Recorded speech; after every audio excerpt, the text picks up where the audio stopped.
अगर हम ब्राह्मण को भोजन नहीं करा पा रहे, गौ माता को भोजन नहीं दे पा रहे, स्वान को, कुत्ते को भोजन नहीं दे पा रहे, कौवे को भोजन नहीं दे पा रहे हैं, किसी कारणवश हम श्राद्ध नहीं कर पा रहे हैं, किसी कारणवश हम पूर्वजों को नहीं मना पा रहे हैं, ऐसा कोई घर नहीं जिसके घर के पितृ श्राद्ध पक्ष में पृथ्वी पर नहीं आते।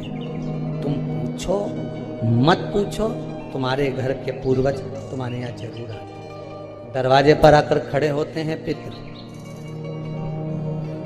दरवाजे पर आकर हमारे घर के पितृ खड़े होते हैं, स्मरण करते हैं कि हमको यहाँ से कुछ भाग प्राप्त होगा, कुछ मिल जाएगा, कुछ प्राप्ति हो जाएगी। सम्मुख में आकर खड़े होते हैं। पितृ पक्ष में अगर पितरों को भोजन नहीं मिलता, साल भर भूखे रहते हैं।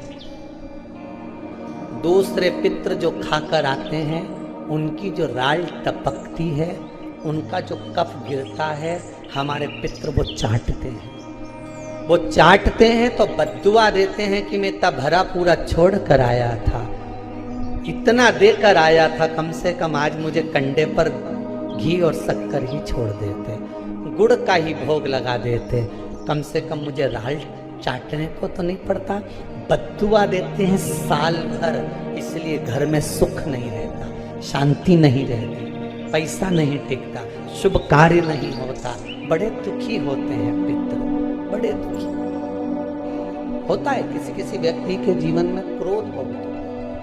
आपको लगता है कहीं कहीं कि मेरे पितृ मुझ पर क्रोध कर रहे हैं। आपको कभी कभी लगे कि मेरे ऊपर पितृ दोष लगा हुआ है, या पितरों का श्राप लगा हुआ है, या हमारे यहाँ पर लोग अधोगति में ज़्यादा मर जाते हैं, हमारे यहाँ ये काम ज़्यादा हो जाता है, तो निवेदन है, श्राद्ध पक्ष चल रहा है, प्रयास करिएगा। एक चावल की कटोरी में, कटोरी के अंदर थोड़ा सा चावल रख लीजिए कच्चा, उस चावल की कटोरी में एक बेलपत्र, थोड़ी सी दुर्वा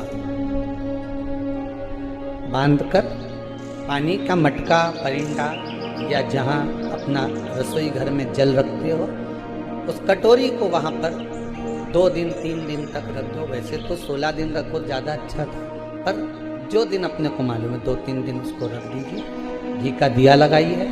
3 दिन के बाद में उस दुर्वा को, उस बेलपत्र को शिव बाबा को ले जाकर समर्पित कर दो। चावल पूरे घर में घुमाने के बाद चिड़िया को या नदी में या किसी जीव को प्रदान करो। महाराज, पितृदोष